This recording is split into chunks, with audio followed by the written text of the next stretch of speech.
Télé Antilles, Jean-François Saint-Louis, le radio show. Bel bonjour, bel bonsoir, les mamans là, c'est sinon les autres qui regardent des émissions, les autres à connaître, le radio show. Comme d'habitude, gaieté de cœur et le sourire aux lèvres qu'on se retrouve, le radio show qui a pour but de rencontrer, de retrouver, de discuter, d'échanger avec nos différents invités. Et mon pays que des épisodes bizarres en la télé, le cas voyez un petit mail banou, téléanti@gmail.com, téléanti@gmail.com. Et puis ça a fait nous plaisir parce que elle fait partie des habitués, je dirais, de la boutique. On accueille en grande pompe Super Magali Benoît. Quand on fait Magali Benoît? Bonjour, bonjour. Tu nous as manqué. Mon content, ouais. Magali Benoît est de retour, mesdames et messieurs, pour cette saison. On te remercie. On tient quand même à dire que dans l'équipe, on le dit souvent, tu es bénévole. On te remercie pour ta gentillesse parce que, donc, bénévole et haïtienne. Ma tienne quand même a dit que c'est haïtienne parce que je me suis fait engueuler pour toutes ces vacances. Ouais. Jean-François, je suis très content. arrêtez bousculer Magali Benoît. Arrêtez bousculer Magali Benoît. Les mamans là, mais Magali Benoît. Donc, tu es haïtienne. Papa et maman haïtiens? Oui. Ouais. Ça s'est bien passé vos vacances, vous avez fait quoi? Vous êtes partis en Haïti. Comment? Alors parle-moi un peu de tes parents, tiens, ils sont partis, est-ce que yo au courant de ça qui a passé à Haïti, yo qu'à suivre? On va supposer yo va regarder la Live, puisque c'est télé haïtienne. Bien sûr. On va saluer le collègue Jordani. Alors tes vacances, avant même d'entrer dans le vif du sujet, c'est un gros sujet, les voilà. Donc, allez parler, attention, puis Magali Benoît. Les vacances? Non. On va parler tout à l'heure avec toi de masturbation féminine. Oui. Et puis aussi d'endométriose. Ouais. Déjà, on va quand même faire un petit point, le petit bilan, les vacances. Comment les vacances se sont-elles passées, Magali? Très bien, reposante. Ouais, Voilà. tu as fait quoi? Tu es parti au pays, tu as fait quoi? Je suis partie dans notre endroit. Ouais. Voilà, c'était reposant. D'accord. Voilà. Et pour toi, les vacances, c'est important que tout à chacun, en homme et en femme, prend vacances. C'est-à-dire, est-ce que, ou quoi penser, ou qui psychosexologue, en couple, en femme, en homme, pour prendre vacances, c'est important de prendre vacances. Et est-ce qu'il y a un nombre de jours? Une semaine, 3 jours, 2 jours, 15 jours, il a fait des mois de vacances? Alors c'est vrai que j'étais partie, ça faisait un petit moment, donc du coup, j'avais oublié ces questions de normalité ou d'anormalité que Jean-François adore poser. C'est en fonction du besoin de chacun, je pense. Il y a des gens qui n'ont pas besoin de prendre de vacances et qui sont hyper contents dans leur activité ou leur suractivité. Donc je pense qu'il n'y a pas de normes. Voilà. C'est-à-dire qu'au point 6 semaines de vacances, ça va, quoi. Oui, et puis, alors, pour toi, les vacances, c'est quoi? C'est dormir, faire ça rouler? Pas les balous, dis-moi plus dans le domaine paramédical. Magali, tu connais l'émission, on est déjà partis, toi et moi. On est là. Ouais, non, mais c'est vrai, c'est pas. On va pas rentrer dans le vif du sujet, à parler tout de suite avec toi de masturbation. On nous parlait de Timoin, puisque nos émissions, c'est le radio show, donc on va parler. Pour toi, les vacances, c'est quoi? Repos total, ne rien faire, ne pas cuisiner, c'est quoi? Encore une fois, ça dépend des gens. Après, vraiment, ça dépend des gens. Il y a des personnes qui, pendant toute leur année de travail, n'ont pas le temps de cuisiner pour leur famille, par exemple, et utilisent ces temps de vacances pour se reconnecter avec des choses basiques comme faire la cuisine, le ménage de repassage, qui n'ont pas le temps de faire en temps normal. Donc, je pense que vraiment, c'est... les vacances, c'est vraiment perçu et c'est vraiment des choses individuelles en fonction du besoin de chacun. Donc, il n'y a pas de normes, encore une fois. Est-ce que tu conseilles à certains de tes patients de partir en vacances? Partir en vacances, il pose, parti. Ouais. Je propose et je conseille à des patients qui ont du mal justement à se retrouver, voilà, dans les thérapies de couple encore, oui. D'accord. Voilà, ou même pour des personnes qui sont en surcharge. J'ai quelqu'un qui travaille tout le temps et très très très investi et passionné dans son travail. Je vois qu'elle tend vers une fatigue professionnelle, une fatigue psychique. Là, oui, effectivement, on peut conseiller de prendre une pause et faire. Il y en a qui disent qu'ils partent en vacances, mais c'est toujours les mêmes choses. C'est-à-dire qu'on va partir en vacances. Bon, il y a un moment, ils savent que... Alors, ça, moi, mais pour Magali, c'est qu'on ne peut pas parler créole, puisque, ou c'est haïtienne, on va comprendre. Il y a un moment, il a dit que oui, il va partir en vacances, mais bon, il n'y a marre, quoi. C'est toujours même là, c'est prendre un avion. Oui, faire toujours les mêmes choses. C'est toujours les mêmes, ouais. Alors, est-ce qu'il faut casser les habitudes ou... Déjà, il faut le dire. Parce que on ne va pas dire à son mari ou à ses enfants... Où est Magali? C'est-à-dire, Magali, madame, moi, oui, bon, j'en ai marre de partir en vacances, c'est toujours les mêmes choses. Yoka, les kaitati, kaitata, kaitaton, tonton, moustique en chou, ou fatigué, ou mal dormi, tu vois, c'est. Oui.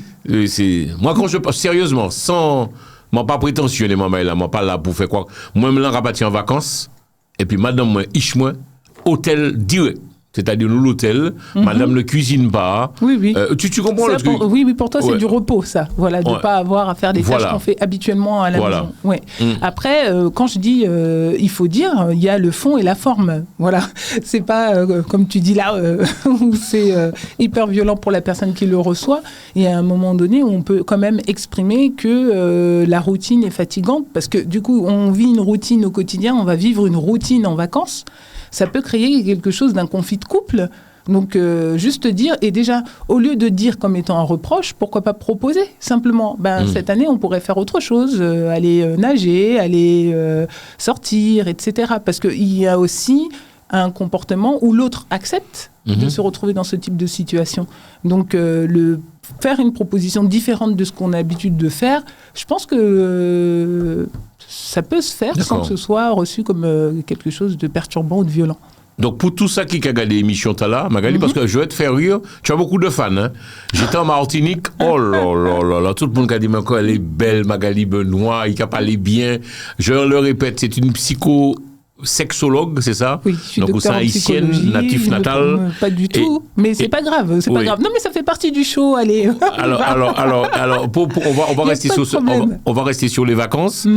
Pour celles et ceux qui partent en vacances, il faut parfois, comme on dit, décrocher, lâcher prise, c'est ça, il faut... Alors, moi, je ne peux pas donner, encore une fois, des normes comme celle-là, parce qu'il y a des gens qui ont besoin d'être connectés avec la réalité professionnelle, la réalité du lieu qu'on a quitté. Des personnes qui sont en auto-entrepreneur, par exemple, ou comme moi qui ai une activité libérale, si je reçois un mail d'une de mes patientes et que je suis en vacances, je vais répondre. Je ne vais pas laisser la personne en détresse jusqu'à ce que ma rentrée se fasse. Voilà, il y a des personnes où il y a cette satisfaction de toujours rester en lien avec notre réalité quotidienne et savoir faire la part des choses entre le professionnel et puis la détente, quoi. C'est possible aussi. D'accord, très bien. Le moment là, j'entends le radio show. Vous connaissez un peu le principe de l'émission. Je le répète, si vous voulez pas ça dans l'émission, t'as alors vous en mail, nous, téléanti@gmail.com, anti avec S, et en fonction de nos disponibilités, on vous répond et on vous reçoit comme invité. Le radio show, c'est chaque semaine un invité différent. Là, nous avons parlé, nous avons discuté, nous avons échangé, puis le psychosexologue Magali Benoît. En dernier, pour vacances là, c'est important, ça nous a dit à vacances là. Donc, Marie m'a ramené, moi, tous les 2 ans. Tous les 3 ans, mon ima, je prends un coup de moustique, je vais dormir bien, non, mais est-ce qu'il faut dire à son mari, écoute, est-ce qu'on peut pas aller à l'hôtel, est-ce qu'on peut, et puis, quel serait ton conseil, Magali Benoît? Oui, encore une fois, on reste dans la communication. Parce que la personne qui va subir, parce qu'elle va le subir, ces vacances-là, c'est pas quelque chose de choisi. On peut faire plaisir dans une année, on peut faire plaisir l'année d'après, on peut faire plaisir la 3e année, mais à un moment donné, quand il y a saturation, il faut pouvoir le dire. Qu'est-ce que ça change? C'est pas parce que on n'aime pas le lieu où on va, c'est pas parce que on a quelque chose contre son conjoint. On a juste besoin de vivre autre chose que cette routine qui s'installe, quoi. De mettre un arrêt à un moment donné dans quelque chose qui ne nous convient pas. Mais là, ce que je suis en train de dire, c'est valable pour tout dans la vie, hein. Ah non, mais tu as des femmes que je connais, ou ça, moi, c'est beaucoup à parler franchement dans l'émission. C'était les PIA, c'est Radio PIA, c'est le radio show. Une des madame qui a les belles meilleures, ça, il n'y a pas qu'à entendre, ça se passe mal, mais obligé de faire effort là, parce qu'on y marie, on y chaud. Oui. Donc, à un moment donné, tu as parlé tout à l'heure, c'est pas d'oppression, tu as parlé c'est de la pression, en fait, quelque part. Bien sûr que c'est une pression. Et d'ailleurs, le climat de mésentente qu'on peut retrouver la plupart du temps dans ces moments-là sont dus à ça. Parce que la personne, elle n'a pas envie d'y aller. Elle va déjà anticiper le fait d'y aller, qu'il va y avoir des conflits, qu'on va mal se regarder, qu'on va mal se parler, etc. Et ça explose. Donc, tandis que si c'est dit en amont, en disant, je t'accompagne, mais en fait, ça m'embête vraiment d'être là, il y a quelque chose où on est ensemble dans cette difficulté-là. Tandis que quand on y va toute seule, dans sa tête, avec cette pression, comme tu dis, avec la non-envie d'y aller, mais oui, on est là dans une ouverture sûre et certaine d'un conflit. Donc oui, dire à son conjoint, non, en fait, j'ai pas envie d'y aller, en fait. J'ai pas envie d'y aller. Est-ce que ça peut peut-être fâcher le conjoint? Ni beaucoup à fâcher. On va dire, on va aller les gars et maman, moi, voilà. Bon, j'ai l'impression que tu connais ça, toi. Tout le monde connaît ça. Tous les êtres humains, je pense, à un moment donné, se retrouvent dans cette situation où on préférerait largement faire quelque chose d'autre que d'être assis devant beau papa, belle maman, avec qui... Après, encore une fois, on parle des beaux-parents, mais c'est valable pour tout. Par exemple, il y a une sortie cinéma, une sortie restaurant, c'est toujours le même restaurant où on va manger exactement le même plat, on sait exactement ce qui va nous être servi. À un moment donné, on peut dire, ouais, en fait, j'en ai assez de manger la même chose, j'aimerais bien changer. Après, si la personne en face, elle est réfractaire ou pas contente de ce qu'elle reçoit à ce moment-là, bon... c'est que il y a peut-être un souci de compréhension et de communication. Toi, alors, moi, ce que j'aime chez toi, Magali, c'est pas parce qu'il a m'a flatté. Je le répète, le radio show, émission ouverte, donc on va parler franchement dans l'émission. C'est ce côté, toi, tu es pour, on peut faire passer des messages avec de la tendresse et de l'amour, c'est ça? Hein? Mais on peut faire passer des messages. Alors, pour faire passer un message, il faut, il y a des techniques, ça je l'ai déjà dit, on en a déjà parlé en off, il y a une manière de faire passer le message. C'est quoi les manières? La manière de faire passer le message, c'est de ne pas accuser l'autre. Accuser l'autre, c'est-à-dire c'est de ta faute, à chaque fois tu m'emmènes chez ton père, à chaque fois tu m'emmènes chez ta mère, j'en ai marre, tu ne comprends rien, je suis en souffrance, etc. Ouais. Donc quand on amène ça de cette manière-là, en utilisant le tu, on accuse l'autre, on tue l'autre, c'est ce qu'on dit en psychanalyse. Tandis que quand on essaye d'adresser un message à quelqu'un et on parle de soi en disant « je souffre vraiment, je me sens très très mal quand je suis en conflit avec ta maman » ou « je me sens vraiment mal à l'aise quand ton père aborde tel et tel sujet », on parle de soi. On parle de ses émotions, on parle de ce qu'on ressent et l'autre est plus à même de nous écouter quand on exprime sa propre souffrance qu'en le tuant lui, en fait. Donc c'est ça la technique, c'est le fond peut être entendu en fonction de la forme qu'on utilise. Si c'est l'autre qui est abruti et qui ne comprend pas qu'il y en a marre d'aller chez sa mère, oui, il va se braquer, c'est sûr.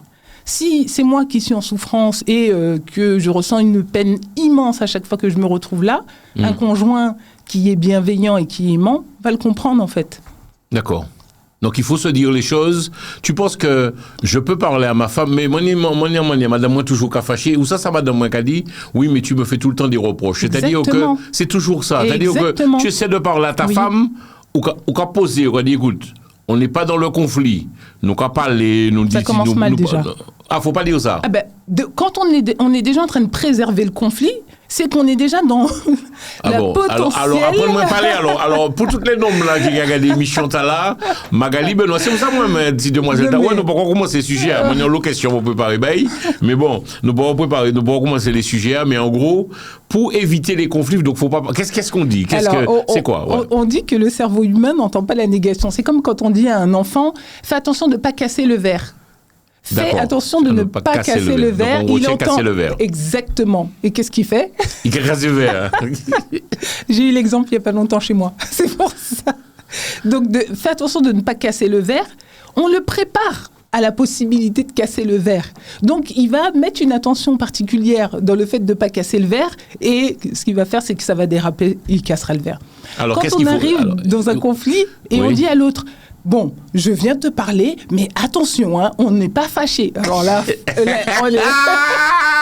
la personne est déjà en tension, quoi. Parce qu'on sait qu'on va amener quelque chose de conflictuel, de difficile à entendre, etc. Donc, il n'y a rien à préparer. La technique, encore une fois, c'est de parler de soi. La personne qui dit, mais tu me fais toujours des reproches. Bon, tu me fais toujours des reproches. On est déjà en train de faire un reproche à l'autre en disant ça. Parce qu'on utilise le tu. Tandis que je ressens à ce moment-là, quand tu me dis ça, telle et telle émotion, tel et tel sentiment, ça, ce que j'explique, c'est extrait de la communication non violente. On doit pouvoir évoquer le fait qui dérange, expliquer ce que ce fait provoque en nous, et ensuite, une fois que le fait, on explique ce qu'on provoque en nous, on exprime le désir derrière. J'aimerais que ça se passe autrement. Voilà. On parle de soi, on parle du fait qui pose problème et on exprime le désir qui y a ensuite. Et là, ça crée quelque chose d'un climat où on n'accuse pas l'autre et on n'est pas dans le reproche. On est dans ce que nous, on veut, ce dont nous avons besoin et pas ce que l'autre aurait fait. Mais faudrait-il aussi que l'autre l'accepte, t'entendre le parler? Mais personne ne peut contester une émotion. Si tu me dis là, j'ai mal au ventre et je suis triste, je vois pas à travers toi, je peux pas savoir, en fait. Si tu me dis je suis triste, même si tu es souriant là derrière ton micro, je vais pas te dire, bah non, t'es pas triste. C'est pas possible de contester l'émotion de quelqu'un. C'est intérieur, c'est un ressenti. Donc si la personne, elle vous dit, bah non, t'es pas triste, c'est qu'il y a un problème. D'accord. On ne peut pas contester l'émotion exprimée d'une personne. Donc, à partir du moment où la personne elle reste dans son émotion, elle exprime son émotion, elle dit ce qui a provoqué cette émotion, il n'y a aucune raison que l'autre en face ni se sente vexé, ni accusé, ni reproché. Voilà, il y a vraiment quelque chose d'accepter l'état émotionnel de l'autre, c'est tout. Très bien, les mamans là, nous avons fini cette parenthèse là, mais c'était important que nous en parlions. Ouais, nous avons dansé, nous avons valsé. Tu m'as dit aujourd'hui, Jean-François, où tu es quand même que nous parler de l'endométriose, c'est la 3e fois qu'on en parle. Oui. Ce sujet, t'interpelle, c'est important pour toi, Magali? Ah bah oui, alors moi, je travaille au centre expert de l'endométriose qui est pas très loin d'ici, où je suis sexologue. J'accompagne, on a mis en place un parcours de soins dans cette clinique qui est assez pluridisciplinaire et c'est très intéressant parce que les patientes bénéficient d'un soin à la fois d'une gynécologue, d'une psychologue, d'un diététicien, d'une kinésithérapeute et de moi. Au bout de la chaîne où je suis sexologue. Donc, dans cette clinique-là, on permet aux femmes, aux couples aussi. Là, dernièrement, je proposais quelque chose pour qu'on accompagne les couples en entier. On propose un parcours de soins global et complet pour le bien-être de la femme dans cette difficulté qu'est l'endométriose. Donc oui, je suis confrontée à des femmes atteintes d'endométriose. Est-ce qu'on peut dire qu'il y a beaucoup d'antillaises, puisque c'est Télé Antilles, c'est émission PIA, c'est le radio show.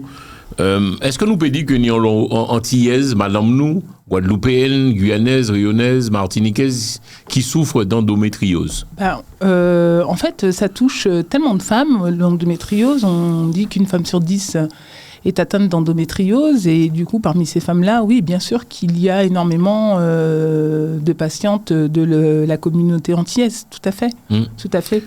Est-ce qu'on peut mourir d'endométriose? C'est-à-dire que toute Guadeloupéenne, Guyanaise, Rayonnaise, Martiniquaise qui a regardé l'émission là, les Antilles, hein, toute Antillaise. Je vais avoir en belle force, en belle bisou, force et puis courage. Est-ce que pour tout ça qui a souffert d'endométriose, vous pouvez dire que l'issue peut être fatale? Non, non. Les belles forces, tu as vu ça? Je parle bien le français aujourd'hui. Après, encore une fois, il faut pas affoler les femmes. L'endométriose est une maladie aujourd'hui qu'on dit incurable parce qu'il n'y a pas de traitement, effectivement, mais elle ne tue pas. Elle va dégrader très, très, très fortement la qualité de vie des femmes, mais elle ne tue pas. D'accord. Et à quel moment sait-on les symptômes? C'est ça, je vais dire, parce que je ne suis pas médecin. Oui, oui. À quel moment on sait que, faut faire attention, quoi, peut-être souffrir de l'endométriose? Oui, oui. C'est qui ça veut dire? On souffre beaucoup de ventre, c'est ça, on n'est pas bien? Oui, tout à fait. Au niveau de l'endométriose, les premiers symptômes. Alors, pour rappeler ce que c'est que l'endométriose, parce qu'on parle d'endométriose, parce qu'on connaît l'endométriose, mais pour les personnes qui ne connaissent pas l'endométriose, il faut savoir que ce sont les cellules, ce sont des cellules qui sont semblables à celles des cellules de l'endomètre, qui sont naturellement dans l'utérus, qu'on va retrouver à l'extérieur de cet utérus. Apparemment, elles ne sont pas totalement identiques aux cellules de l'endomètre, mais elles vont avoir un fonctionnement qui sont quasiment identiques. C'est-à-dire que l'endomètre, à chaque cycle, va s'épaissir, se congestionner pour pouvoir accueillir un embryon à chaque cycle. Et lorsqu'il n'y a pas d'implantation embryonnaire, l'endomètre va s'évacuer avec le sang des règles. Dans l'endométriose, ce qui se passe, c'est qu'on va retrouver ces cellules-là qui sont semblables à celles de l'endomètre ailleurs. Et elles vont fonctionner de la même façon. Donc, elles vont se congestionner, elles vont créer un terrain inflammatoire, il va y avoir des lésions un petit peu partout, et du coup, ça va créer des douleurs chez la femme. Étant donné qu'il n'y a pas de voie d'évacuation de ces cellules-là, eh ben, elles vont continuer à proliférer dans le corps, et puis créer des terrains inflammatoires, douloureux, etc. Le premier symptôme de l'endométriose et de reconnaissance de l'endométriose, c'est la douleur. On parle beaucoup d'infertilité, mais quand on fait des études et quand on regarde, on se rend compte que les femmes se plaignent essentiellement de douleurs en périphérie des règles. Il y a une malboudin. Oui, en périphérie des règles, pendant les rapports sexuels, en allant uriner et à la défécation. Donc c'est vraiment quelque chose qui empêche vraiment les femmes de vivre et avoir des douleurs pendant les règles, très fortement, qui ne passe pas avec un anti-inflammatoire ou avec un paracétamol, est un signe de l'endométriose. Alors, est-ce qu'il y a un âge, puisque, bon, ça m'a curieux, en plus c'est un homme qui a posé question, donc je m'intéresse un tout petit peu à tout ça. Est-ce qu'il y a l'âge, c'est-à-dire en 15-16 ans, 14-15 ans à partir du moment où il y a les premières règles, ouais. Voilà, dès les premières règles. Bon, aujourd'hui on sait que les femmes, les jeunes filles sont réglées de plus en plus tôt. Donc, on peut retrouver des jeunes filles réglées 11 ans, 12 ans, à partir du moment où il y a les premières règles et qu'il y a quelque chose d'une douleur qui n'est pas...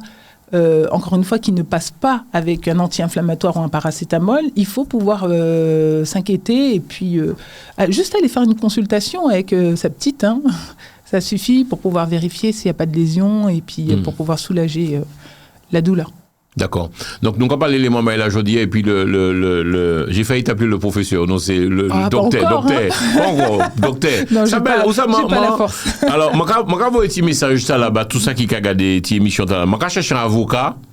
Je suis un avocat entier. D'accord? Je suis un avocat entier. Je suis aussi un docteur entier. Et là, nous avons un psychosexologue, c'est Magali Benoît, donc je peux quitter Melbanou en la téléanti@gmail.com. Téléanti, c'est télépay, à pas oublier. Nous savons là nous aller, nous savons là nous cailler, et ça c'est important, nous goumer, nous travailler. Alors nous allons parler d'endométriose des mamans là, tout ça qui a gardé émission là, fait tourner, et puis surtout garder, et puis qui est en multidiffusion, en la télé anti-multidiffusion. Pour moi, c'est nous allons diffuser le matin, le midi, les soirs, donc je ne peux pas louper cette émission là. Nous parlions donc, je t'ai posé la question de l'âge. Oui. Est-ce que nous posons la question aussi, est-ce qu'on monde peut mort de ça? Donc, si on comprend bien, en demoiselle ou en monde qui dit ça, peut pas faire peut pas faire timoun? Non, mais ça, c'est pas, ça fait partie des conséquences de la maladie, mais c'est pas systématique, C'est pas systématique, donc ça dépend où sont localisées les lésions de l'endométriose. Il faut savoir que l'endométriose, on peut avoir des lésions qui sont à l'extérieur de l'utérus. Donc les zones qui sont la plupart du temps atteintes sont les ovaires, les trompes, les intestins, la vessie. Donc lorsqu'on a une endométriose qui est externe, ça va faire mal, il va avoir un terrain inflammatoire, mais l'utérus va être intact. Donc, il peut avoir fécondation, il peut avoir implantation. Tandis que quand l'endométriose est à l'intérieur de l'utérus, on va avoir un peu plus de difficultés, mais l'endométriose n'est pas une cause à 100% sûre d'infertilité. Voilà, il va avoir des difficultés, mais il ne faut pas, encore une fois, effrayer les femmes en leur disant « tu as de l'endométriose, tu es infertile ». C'est pas vrai. D'accord. Ok, très bien. Mesdames et messieurs, le radio show, donc on va parler d'endométriose. Poutio, c'est un nom compliqué. Pourquoi ce nom endométriose?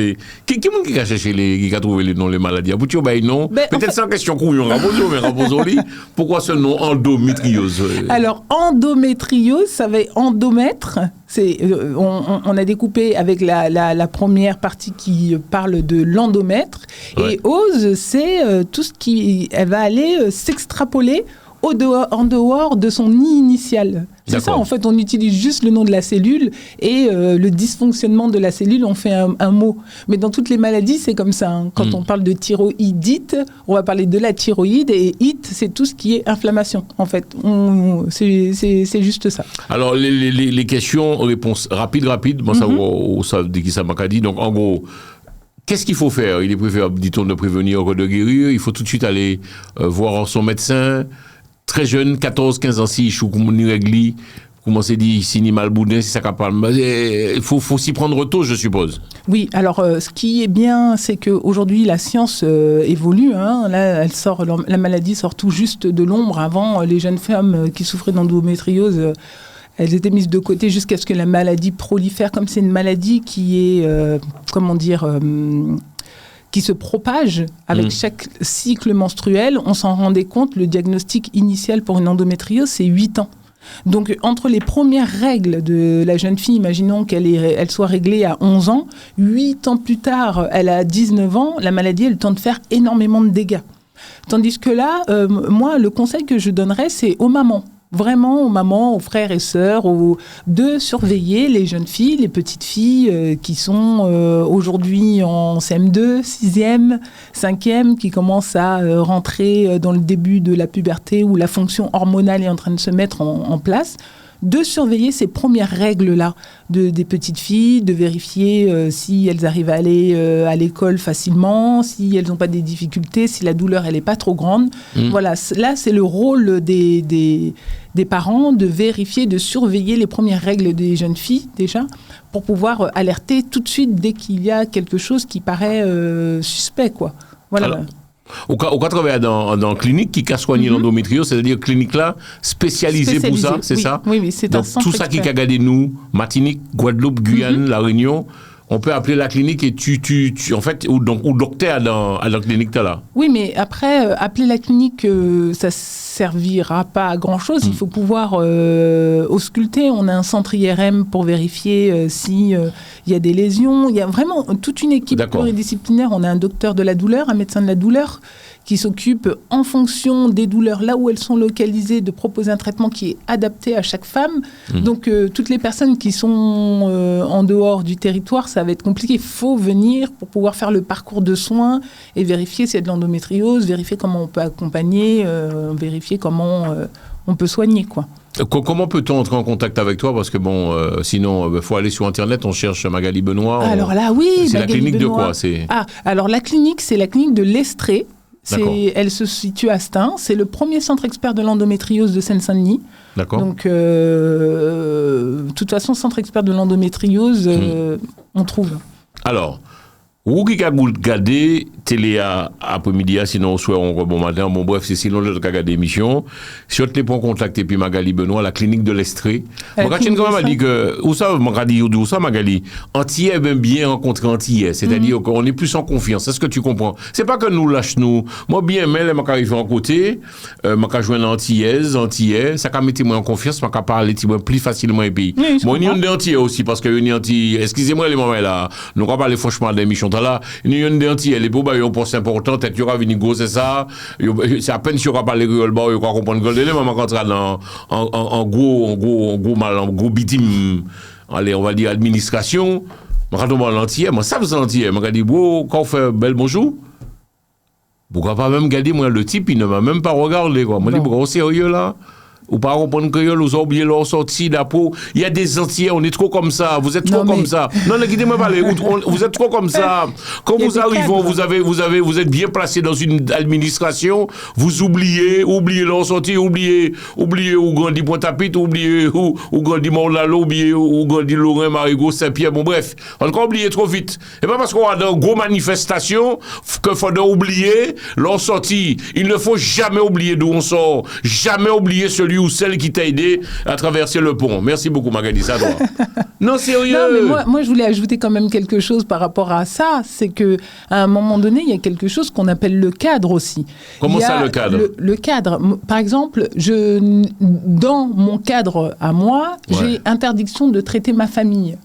Ce qui est tout à fait normal. Mais Magali, quand je suis entier, on peut dire quand même bonjour, c'est-à-dire que juste. Et c'est ça notre problème de notre communauté. Et c'est pour ça qu'on n'est pas fort. Je suis désolé. Là, en chinois, quand je joue en chinois, regardez bien.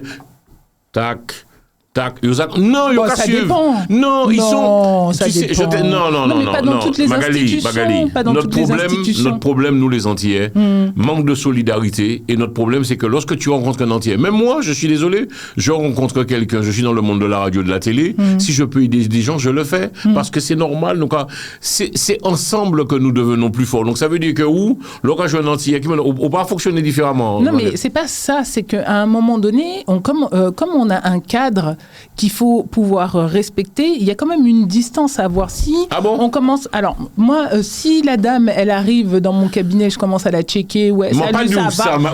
Tu vois, il y a un moment donné... Magali, non, et tu après, vois, et mon pas couper à l'émission là, Magali. Je ne vais rien couper, ne me dis pas après, oui. Il n'y a pas de problème.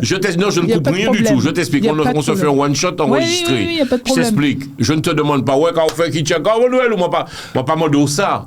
Mode simplement que l'on va jouer l'entier en côté. Faire un geste. Non, moi pas d'où ça.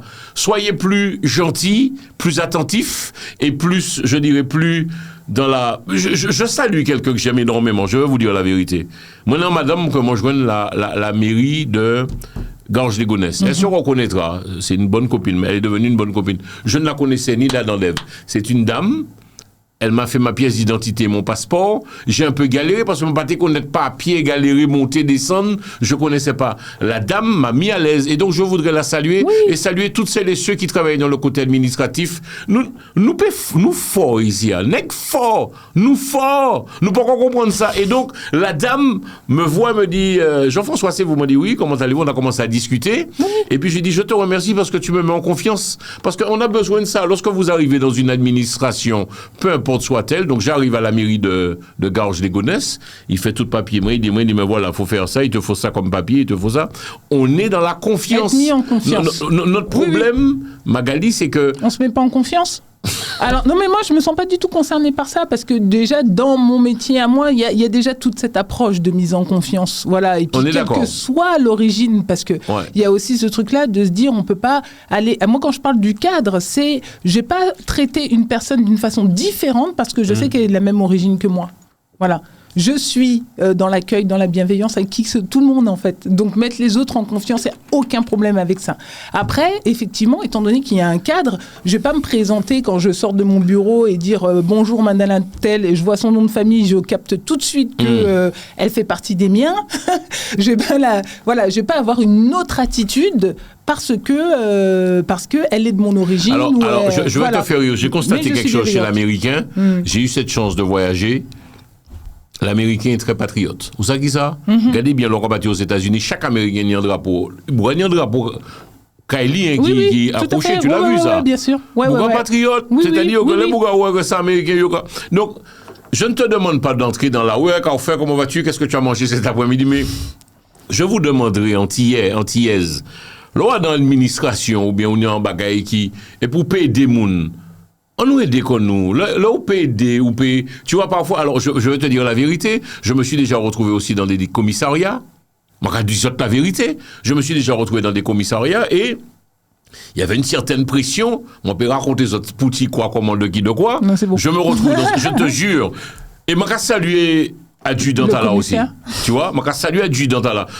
En fait, nous forts. Faut des Antillais, nous prendre conscience que tac, un regard, papa, on se comprend, et on doit aider l'autre parce que demain matin, c'est quand je vois la vie comme ça, le karma, demain matin, tu aides Paul, Jacques va t'aider demain matin. Et donc, je suis au commissariat, problème, pression, problème, bouga taper, et je suis pas bien. Problème. C'est bien arrivé tout le monde, moi toujours à dit ça, les radios et en les télé, problème, non, c'est à tout nom, d'accord? Problème, je me sens pas bien, problème. Je te promets, je te jure, là, quand il y a un bon Dieu, il y a un Antillais qui passe, tac, il me regarde. Il va voir l'autre gars et lui dit, mais dis-moi, lui là, tu le connais? Il a dit, non. Il dit, non, mais lui, c'est un animateur, il est connu, c'est quelqu'un d'assez connu, bon. Et il a dit, bon, c'est bon, je vais le gérer, t'inquiète.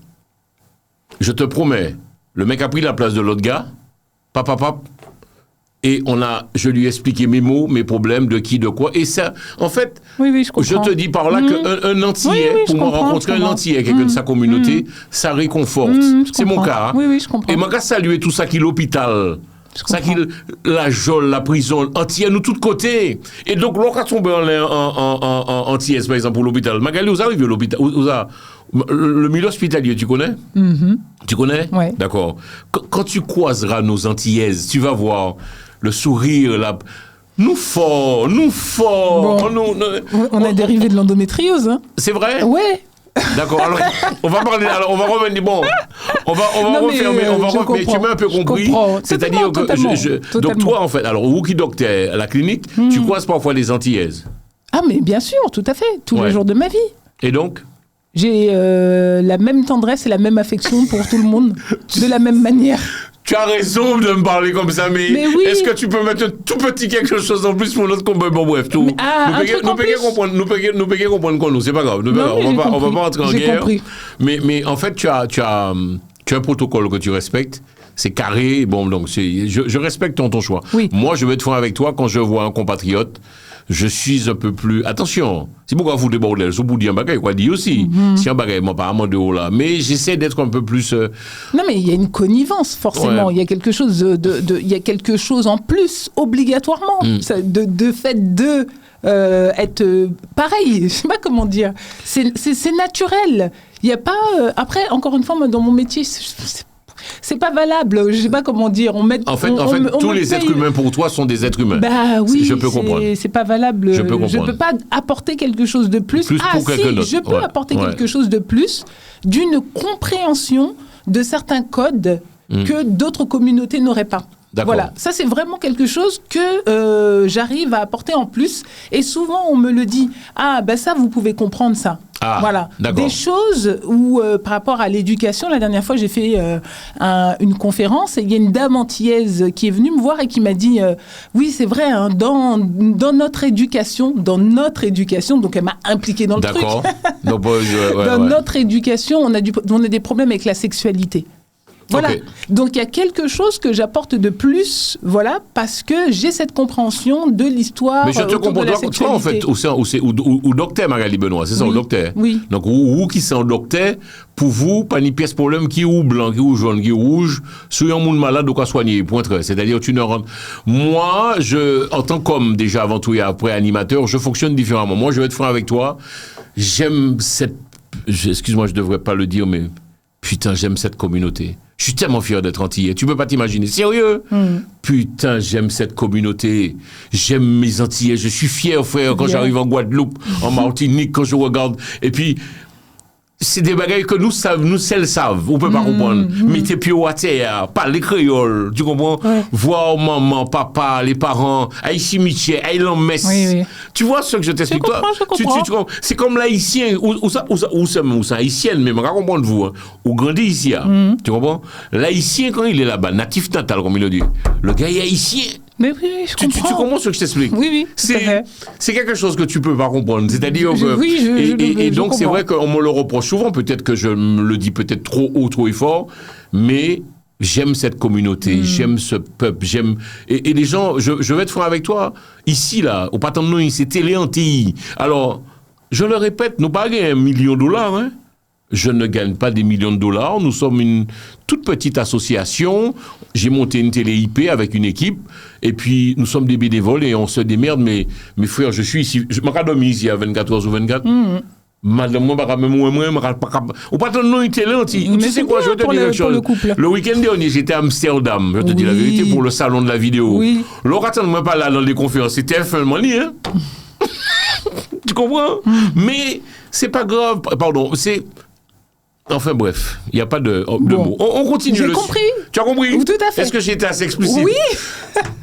Soyons fiers de ce que nous sommes. Je suis antillais. Oui. C'est wow, antillais, frère. Nous sommes en Maguirode, Martinique, Guadeloupe, Guyane, Réunion. J'aime. Ah, tu vois? Dernièrement, ils ont montré un truc sur Internet. Il y avait un commandant de bord antillais. Alors, je vais te faire rire. Ça m'a valu les foudres de guerre de plein de personnes. Il y a même des gens, ils m'ont dit, mais, comprends pas. 2 pilotes d'avion qui atterrissent un avion en Martinique. Oui. Et j'en ai beaucoup parlé avec fierté, quoi. Il y a beaucoup qui entre là, m'a dit, ouais, mais Jean-François Guizot a dit, moi là, c'est normal. Les bras pilotes, tu vas arriver, il aura attiré un avion. Toi, je suppose que tu penserais comme ça, monsieur. Oui. Ben moi, je suis fier. Ah, c'est bien. Moi, je me dis, les gars, frère, ils ont pris un avion. Ils ont pris un avion à Paris. Oui. Et puis, ils ont mené Imada. Tu t'imagines? C'est pour ça que je suis là, non? Oui, aussi. Voilà. Parce que grâce à cette fierté antillaise. C'est ça. C'est-à-dire qu'on a le droit d'être patriote. Je fais partie, je suis patriote. Ouais, tu vois, bon, ben voilà, les animateurs que tu vois, ce sont des animateurs de chez nous. Il y a toute l'équipe, c'est antillais. On parlait au diable, nous, racistes ni chauvins, mais je pense un peu à nous avant, tu vois, c'est important. Vous comprenez? Par exemple, demain matin, on est malade dans un restaurant, on peut faire aller dans un restaurant entier, l'argent là, un restaurant haïtien, mais qui fonctionne entre moi, tu comprends? Enfin bref, on ferme la parenthèse. Alors, mesdames et messieurs, la show après-midi, la show, nous allons parler. Moi, parler vous, tu m'as tellement marqué, j'aime ça. On va maintenant parler, tu as parlé d'endométriose et tu voulais absolument parler de masturbation. Oui. Quel rapport entre l'endométriose et la masturbation? Je ne comprends pas, Magali. Ah ouais, c'est ça qui est mais tu parles dans l'histoire. Alors, est-ce que tu sais comment on dit masturbation chez nous? Batte douce.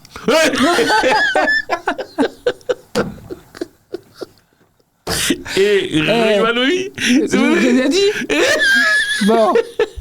Et donc on dit balle douce. Bon. Tu parles de la masturbation féminine, la femme qui se masturbe. Alors moi je suis féministe encore une fois, la masturbation Magali, masculine. je voudrais que toutes les femmes. Je pense qu'on en a entendu tellement parler. Alors voilà. Tu m'as entendu parler tout à l'heure d'antillais. Toi tu es super féministe. Hein. Oui. Femme. Alors là Magali, où c'est femme, oui. Femme. Donc pour quelle raison? Peut-être parce qu'il y a un dysfonctionnement, peut-être à un moment donné dans nos communautés, non? Non, quoique, non, mais bon, attention. On va pas rentrer dans le débat. Non, mais là, on s'éloigne vraiment du Magali, sujet de l'endométriose. on va parler de ça vraiment. Tu sais, tu parles de ça, mais c'est vous les femmes qui élevez les enfants. Hein. Certes. Nous sommes ce que nos parents sont, c'est vous qui élevez les enfants. Ouais. Laura dit-moi que petit garçon. Non, bon, bref. Je suis on va fermer la parenthèse, on va parler de ça après. Oui. Tu voulais parler absolument de masturbation féminine. Alors, l'endométriose, en fait, je fais plutôt une corrélation, un lien entre l'endométriose et la masturbation féminine parce que j'ai fait une conférence il y a peu de temps et qui s'appuyait sur une étude qui est sortie il n'y a pas longtemps, en 2020. Où moi ce que je dis c'est que dans l'endométriose le symptôme le plus compliqué pour les femmes c'est la douleur. Voilà, elles se plaignent en majorité de la douleur. Effectivement, il y a des cas d'infertilité, mais la douleur est vraiment quelque chose qui revient assez systématiquement. Et c'est une douleur qui peut être ressentie, comme j'ai pu le dire, à différents moments de la vie. Et il y a à une période, on a essayé de trouver quelque chose qui permette de soulager cette douleur, hormis les médicaments. Hormis tous les traitements de soutien comme l'hypnose, la sophrologie, les bouillottes. On parle beaucoup de CBD aujourd'hui, qui est un dérivé du cannabis sans la partie psychoactive. Donc, on cherchait quelque chose pour traiter les douleurs de l'endométriose autrement. Et on s'est rendu compte qu'en 2020, il y a une étude qui a été publiée qui s'appelle la masturbation... Ah non, c'est pas du tout ça, j'ai oublié. Et cette étude en 2020 a été mise en place pour les personnes qui souffraient de douleurs menstruelles. Donc les femmes qui souffraient de douleurs de règles. On leur a proposé dans ce protocole d'essayer la masturbation pour pouvoir atténuer ces douleurs. Donc, ouais, c'était super intéressant. C'est-à-dire, vous avez conseillé moun masturber les femmes. Exactement. Alors, dans cette étude, on a réuni 20 000 femmes. C'est énorme. Donc 20 000 femmes qui... se sont masturbées. Alors, elles ne se sont pas toutes masturbées. Ce qui s'est passé, c'est que dans ces 20 000 femmes, on a extrait une partie pour pouvoir essayer la masturbation, pour pouvoir atténuer la douleur des règles. Une autre partie devait utiliser des médicaments pour soulager la douleur des règles. Et la troisième partie devait utiliser des techniques naturelles, comme du CBD, des bouillottes, et voir parmi cet échantillon-là comment allaient réagir les femmes qui se masturbaient. Donc, on s'est rendu compte que les femmes qui se masturbaient, dans le groupe des femmes qui se masturbaient, qui avaient des douleurs de règles, la douleur descendait beaucoup plus rapidement. D'accord. Et l'effet calmant de la masturbation faisait que la douleur, le bien-être durait beaucoup plus longtemps, en fait, qu'un médicament ou qu'une technique naturelle. Donc, il y a quelque chose de calmant dans la masturbation, que ce soit chez l'homme ou chez la femme, au niveau hormonal. Ce qui se passe, c'est que c'est un antidouleur, c'est un relaxant, Et il va avoir des hormones du bien-être qui vont être délivrées au moment de la masturbation. Donc, dans cette étude-là, la masturbation, l'objectif de la masturbation, c'est pas forcément d'atteindre l'orgasme. On s'est rendu compte que à partir du moment où la femme est rentrée dans un processus masturbatoire, elle allait délivrer des ocytocines, c'est de l'hormone de bien-être, et au moment de la décharge orgasmique, elle va délivrer de l'endorphine, c'est les mêmes hormones qu'on délivre quand on mange du chocolat. Et l'orgasme va créer une détente musculaire qui fait qu'on est dans une relaxation et qui fait que les muscles sont moins crispés et ça permet de diminuer l'état douloureux des femmes. Donc oui, du coup, la masturbation va être préconisée et est déjà préconisée dans une solution naturelle de diminution de la douleur de l'endométriose. Ce qui se passe, c'est que je vois ta réaction. Je vois la réaction de certaines femmes. C'est un tabou, en fait. Quand on parle de masturbation féminine, il y a vraiment quelque chose d'un tabou énorme qui fait que... Voilà, on se retrouve dans des situations comme celle-ci, ou même dans la conférence que j'ai pu animer, j'ai vu des femmes, tout mon public était composé de femmes, et j'ai vu des femmes baisser la tête, ne pas oser me regarder, alors qu'on parle de quelque chose qui est totalement naturel. Voilà, oui. Est-ce que je peux parler? Oui. Parce qu'actuellement, nous ne pouvons pas parler Magali Benoît. J'écoute. Aïe. Faut-il sujet intéressant. Je remercie Magali Benoît, je vous le répète, c'est un docteur. C'est haïtienne et qui travaille dans la clinique de l'Estrée, Magali Benoît. Est-ce qu'on savent qu'il y a une femme qui n'a pas masturber? Il y a beaucoup de femmes qui ne se masturbent pas et pour elles, c'est tabou, quoi. C'est-à-dire que jamais. Je discutais, je te dis la vérité, moi, non. Je discutais récemment avec une copine.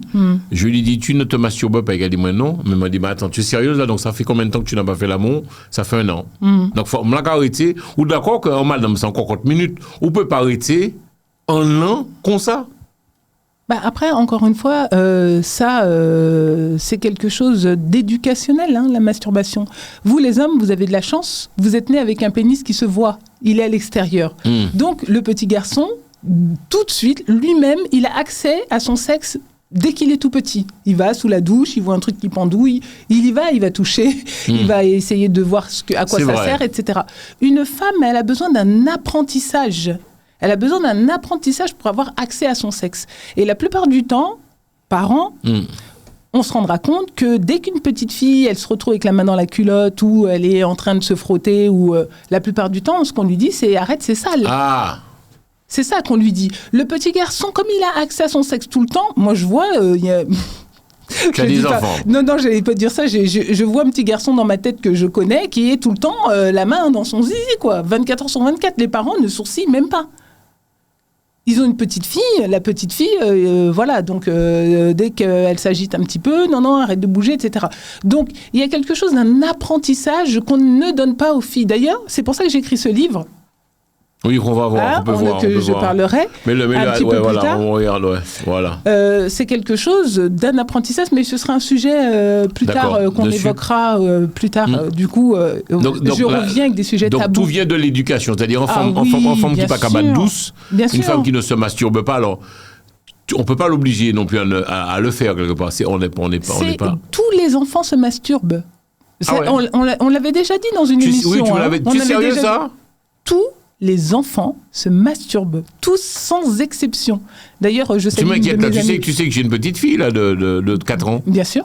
Ah ouais, tu es sérieux? Mais je ne l'ai jamais vu. Bah oui, mais la masturbation, comme nous on l'entend, voilà, exactement. Okay. L'aspect sexuel que nous on donne à la masturbation, c'est pas du tout le même aspect que les enfants ont. Hein. Du coup, il y a la sexualité enfantine et la sexualité adulte, elle a rien à voir. Donc c'est pas quelque chose que on va remarquer plus que ça. Mais tous les enfants se masturbent. Et à partir alors pour revenir à l'état de femme, c'est que la femme elle va avoir besoin d'un apprentissage plus poussé qu'un petit garçon pour pouvoir avoir accès à son sexe. Donc déjà ne serait-ce que ça crée une difficulté. Déjà. Ensuite, s'il y a toutes les brimades de l'évolution dans sa vie par rapport à sa sexualité, ça va être encore plus difficile. Et puis, on n'apprend pas aux jeunes filles à faire ça.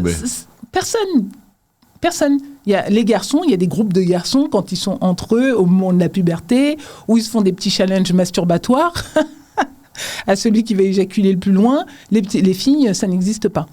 Voilà. Donc, ça demande un effort supplémentaire, ça demande un apprentissage supplémentaire. Donc, il ne faut pas culpabiliser une femme qui dit non, je ne me masturbe pas. C'est pas quelque chose qu'elle a naturellement appris, simplement. Je pense que il faut savoir, je le dis souvent, il faut s'aimer avant d'aimer les gens. Alors moi, je suis tout à fait d'accord avec ça. Tu es d'accord avec moi? Enfin. Mais non, je suis souvent d'accord quand ça part pas dans tous les sens. Ouais. Je suis souvent d'accord. En travail thérapeutique en sexologie, c'est la première chose qu'on dit. C'est que comment vous pouvez donner accès à votre corps à quelqu'un sans même savoir vous, ce que vous aimez, ce que vous aimez pas. Il y en a qui te disent, des femmes qui te disent, pour avoir discuté avec certaines femmes qui ne se masturbent pas, oui, mais je n'éprouve pas de plaisir, alors pour toi, il faut se masturber avec les jouets, les petits jouets, ou bien, peu importe, il faut se faire plaisir. Des gens qui disent qu'ils se masturbent pas parce qu'ils n'ont pas de plaisir ou qu'ils se masturbent. Ils n'éprouvent pas du plaisir en se masturbant, c'est bon. Alors, la question... je n'ai jamais eu de personne qui se masturbe sans ressentir de plaisir. C'est très, très, très rare qu'il y ait des personnes qui n'arrivent pas à atteindre le plaisir avec elles-mêmes. C'est souvent, le discours, c'est plutôt « j'arrive pas avec l'autre ». C'est plutôt ça, le discours, plus qu'avec soi-même. Normalement, avec soi-même, il y a quelque chose de la pudeur, du lâcher-prise, qui est différent avec soi-même qu'avec un partenaire. Il y a un âge, c'est-à-dire que les gens qui ont 70 ans, ils peuvent masturber quand ils ont toujours. Mais c'est bon pour la santé de se masturber, en fait. Donc, on peut se masturber tout au long de sa vie. Il faut le faire, en fait. Wow. L'éjaculation préserve des cancers de la prostate, c'est un anxiolytique comme je disais, ça donne de l'énergie, ça entretient le système immunitaire et circulatoire du sang. C'est bon pour la santé de se masturber, il faut se masturber. Oui, mais il faut quand même de l'imagination, ou bien c'est... Parce que tout ça, c'est en tête... Non, là, tu en parles à un professionnel. Non, on va le dire, j'ai pas de problème avec ça. Non, mais quelque part, c'est vrai que bon, les gens, il y en a, ils sont là, faut partir loin quand même, faut y chercher. Hein. Oui, alors, ce que tu es en train de décrire, ça s'appelle la réponse sexuelle. Voilà. D'accord. Donc, normalement, pour pouvoir avoir un orgasme, il faut pouvoir franchir des étapes. Il y a plusieurs étapes avant d'avoir un orgasme, et parmi ces étapes, il y a le désir. Donc, le désir, quand on est tout seul, effectivement, il faut pouvoir l'alimenter tout seul. Le désir de soi à soi pour pouvoir avoir de l'excitation ensuite. Donc oui, il peut y avoir des scénarios, il peut y avoir du fantasme, il faut avoir de l'imagerie, etc. Ça permet de susciter ce désir et cette excitation qui va permettre d'amener l'orgasme. Donc oui, il faut avoir... un objet, il n'y a pas d'obligation. Il y a des personnes qui se masturbent sans rien et qui arrivent très bien.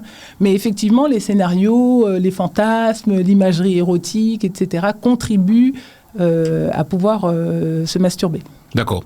Alors, on continue à discuter, échanger. Nous parlons d'endométriose et masturbation. Donc, tu disais... Pour les téléspectateurs qui regardent cette émission, ou c'est un psychosexologue, je le répète, ou c'est un docteur. Donc, nous posons les questions, peut-être, et puis nous, pas ni filtre, nous parler franchement. Donc, en gros, pour ça, peut-être qui a souffert d'endométriose, oui. Masturbez-vous, quoi, en fait. Alors, on ne va pas obliger toutes les femmes à se masturber. On ne va pas dire à toutes les endométriosiques allez vous masturber tout ensemble, pas du tout. C'est qu'aujourd'hui, il y a un moyen naturel qu'on a réussi à déterminer par rapport à cette étude qu'il y a une possibilité de faire descendre plus rapidement les sensations douloureuses. Alors, je voulais donner une précision, c'est que cette méthode, elle a des limites. Première limite, la masturbation doit être une masturbation externe, donc une stimulation du clitoris, parce que souvent les femmes qui sont en crise d'endométriose ont un terrain inflammatoire en intravaginal, au niveau utérus, etc. Donc tout à l'heure tu demandais est-ce qu'on utilise des objets, etc. Non. Il ne faut pas faire ça. Non, parce que quand on est en crise d'endométriose, c'est parce qu'il y a une inflammation au niveau des lésions de l'endométriose. Et souvent, cette inflammation, elle est interne. Donc, si on est dans quelque chose d'interne et qu'on va aller stimuler en interne, ça risque d'augmenter la sensation douloureuse. Donc, pour pouvoir se masturber, pas d'objet, ou les objets de stimulation clitoridienne seulement. Et cette masturbation doit être une masturbation externe, voilà, pour ne pas aggraver la situation douloureuse interne. Et surtout, ne pas se mettre une pression à atteindre l'orgasme. On s'en fiche de l'orgasme parce que cette étude a montré que à partir du moment où il y avait la masturbation, il y avait déjà des hormones qui font du bien, qui sont délivrées. Deuxième cas, où la deuxième limite, c'est pour les femmes qui ont des douleurs aiguës. Il y a des femmes qui ont des douleurs d'endométriose où elles font des malaises. Voilà, elles tombent dans les pommes, elles vomissent, elles ont des états de mal-être qui sont très profonds. Bon, on ne conseillera pas la masturbation à ces femmes-là, ou peut-être on conseillera au moment où la douleur est moindre. Ok, très bien. Donc, les moments là, pas oublié, j'entends le radio show, donc on va parler de masturbation féminine. Et donc, ton conseil en tant que docteur, c'est vrai qu'elle dit doctoresse ou docteur, parce que moi, pas. Doctoresse, c'est vrai qu'elle dit docteur ou doctoresse. On peut dire les deux. Donc, vous, en tant que doctoresse, vous avez conseillé ça qui a souffert d'endométriose, qui n'est mal, de se masturber un tout petit peu. Tout souvent ou bien un tout petit peu? Alors, l'étude, elle a été menée sur 6 mois. C'est ça qui est intéressant, c'est que l'étude, elle a été menée sur 6 mois et qu'on s'est rendu compte, sur l'échantillon de femmes qui se masturbaient, plus elles se masturbaient et moins les douleurs de l'endométriose étaient intenses. Donc le fait de toujours délivrer ce taux, c'est comme un traitement en fait. Si on utilise la même posologie régulièrement, de la masturbation, etc. sur une durée, en fait les douleurs, quand elles reviennent amoindries. Donc c'est quelque chose d'une prescription et d'une posologie qui est plus ou moins à long terme. Donc se faire, même en dehors des crises, voilà, ne pas attendre d'avoir une crise, savoir à peu près, pour les patientes par exemple qui ont mal pendant leurs règles, attendre l'approche des règles, commencer à se masturber et le faire tout au long, ça permet d'amoindrir la sensation douloureuse. D'accord. Très bien. Les moments là, le radio show, donnez puis nous, le docteur Magali Benoît, donc on parle d'endométriose et de masturbation. On a préparé plus ou moins l'émission ensemble. Je te remercie pour ton aide. Alors, tu disais, connais-tu d'autres techniques naturelles pour, je dirais, à part bad douce là, pour ça qui parlent les bad douces, qui ne veulent pas se masturber, disent non, je veux pas. Est-ce qu'il y a d'autres techniques? Bien sûr. Après, aujourd'hui, avec notre médecin de la douleur à la clinique de l'Estrée, il y a d'autres techniques qui sont des moyens médicamenteux. Voilà, où on donne des médicaments. Oui. Où on donne des médicaments. Après, il y a des systèmes d'électrostimulation. Donc, qui vont permettre des décharges électriques au niveau de l'abdomen pour les patientes. Donc, ça marche très, très bien. Et la dernière fois, j'ai voulu parler des bouillottes. Et j'ai une collègue qui m'a dit qu'elle souffre tellement d'endométriose qu'elle s'est ébouillantée. Voilà, que ça a été très grave au niveau de la bouillotte. Donc maintenant, si ce n'est pas des bouillottes qui sont homologuées en pharmacie... j'ai un petit peu plus de mal à proposer les bouillottes, mais à ce qui paraît, le CBD fonctionne très bien. De quoi? Le CBD. Ah d'accord, oui. Plante naturelle, ça, c'est naturel. Ouais. Le cannabis sans la THC, du coup, sans la substance toxique. On a extrait juste la molécule. On n'est pas que ça détend, ça, c'est vrai ça? Oui. Et c'est autorisé, ça? C'est-à-dire c'est autorisé, oui. Que, vous, la Joël Bousseau, quoi que ce soit. Non. Et puis c'est prescrit. On peut des moments qui capriantés. Tout à fait. Et à ce qui paraît, là, j'ai un premier retour d'un certain nombre de patientes. Ça marche très bien, ouais. D'accord. Ouais. Moi, ni deux, toi, tes questions techniques avant nous bout, parce que là, on se retrouvera dans 15 jours. Dans 15 jours, regardez l'émission, nous allons parler, mesdames et messieurs, d'éjaculation féminine, puisque oui, c'est important. L'endométriose, ça se guérit ou pas, ou bon? Il faut faire avec. Là, on peut oublier. Alors, plus elle est prise tôt, plus on peut faire des choses. C'est une maladie qui est incurable. Aujourd'hui, on a la possibilité, grâce à la chirurgie, de diminuer les lésions, de permettre aux femmes de vivre un petit peu mieux, même mieux, totalement mieux. On a la possibilité aussi, avec de l'hormonothérapie, c'est-à-dire un traitement hormonal en continu, de pouvoir mettre en sommeil la maladie. Et puis pour tout ce qui est infertilité, difficulté d'avoir des enfants, on peut aider à obtenir des grossesses, mais la maladie en elle-même ne se guérit pas. Voilà. D'accord. On peut avoir des enfants, c'est compliqué quand même. Entendre dire ici, on ne peut pas attraper tout le monde tout de suite, c'est compliqué. C'est un tox ou info? Alors, ça dépend des femmes. Il y a des femmes qui ont des enfants spontanément avec de l'endométriose. Hein. Ah ouais. On traite l'endométriose à partir du moment où elle cause des difficultés. Il y a des femmes qui ont de l'endométriose, elles ne le savent même pas. Hein. Donc, ça dépend des femmes, ça dépend du type d'endométriose, ça dépend de la localisation des lésions, ça dépend de plein de choses. Donc, il faut venir en consultation. Voilà. Ok. Qu'est-ce qu'est ton message, ton mot de la fin, Magali Benoît, pour les téléspectateurs de Télé Antilles, l'endométriose, nous parler de masturbation. Donc, en gros, donc, vous qui regardez petit programme là, donc, en gros, masturbez-vous, mesdames et messieurs. Prends plaisir vous-même. Pompio. Même sans endométriose. Attends, j'ai une question à te poser. Tu as parlé de masturbation, homme-femme, masculine, féminine. En bougue, en femme peut battre douce tous les jours. Ça pas risquer l'aura. Moi, on a des bougues. Alors, là, je vais raconter ma vie. Je pars en vacances. Je pars en vacances en Martinique. Tu peux boire de l'eau si tu as soif, hein. Je pars en vacances en Martinique. Et autres ça, en Martinique, m'en profiter pour les amis, camarades, la famille, tout ça. Et m'en habiter en Lambouk, en camarade, mais bon zig, moi, mais ça, parce que c'est des boucs, m'en grandi, et puis yo. Et là, c'est pas ni affaire animateur, pas ni affaire radio, pas ni affaire télé. C'est pas les nous raballer. Et il a dit, moi, et si là, j'en arrive à te parler de toi, Magali Benoît. Il me dit, dis-moi, Jean-François, on les télé à la télé, c'est bien qui m'a dit, ouais, c'est bien moi, nous montons télé, nous amuser nous fait plaisir, nous prend plaisir faire télé, et puis c'est une association, donc nous, comme, mais où quand ils souvent en madame, Magali Benoît, c'est là que j'en ai, ouais. Est-ce qu'on peut poser 2-3 questions bah moi? Alors Magali, mais pas de problème. Donc je les ai retenues pour toi. J'ai 3 questions. Oh my God. Alors, moi peux pas prendre bouga. Si moi peux pas prendre quand même. Moi, ça, quoi, regardez moi, je vais poser des questions qu'on m'a dit, moi, poser la sexologue Magali Benoît. Est-ce que vous êtes prête, Magali Benoît, pour les questions? Ben, je sais pas. Voilà. Après, moi, je sais pas, hein, si alors, ça entre hors de mon cadre, je n'en réponds pas. Hein. Comment elle l'a dit, moi, Jean-François, il matinique, il cabat douce tous les jours. Attention, il a sa femme. Hein. Oui. Il a sa femme. Il cabat douce, il se masturbe tous les jours. Oui. Est-ce que c'est quelqu'un qui a des problèmes ou pas? Est-ce que c'est Bourgani Madame Li? Oui. Bourgani Madame Li, mais il faut tous les jours, il bat douce. Toi, en tant que docteur, psychosexologue, est-ce que Bourgani a un problème ou pas? Sans maman et matinique, il a gagné nous. Cher monsieur, vous n'avez aucun problème. Ah, je savais que ça allait te faire un truc comme ça. Tu es sérieuse là? Ben, quel problème il aurait, ce monsieur? Alors déjà d'une, ça ne cause aucun problème de santé. Magali, on bat douce tous les jours.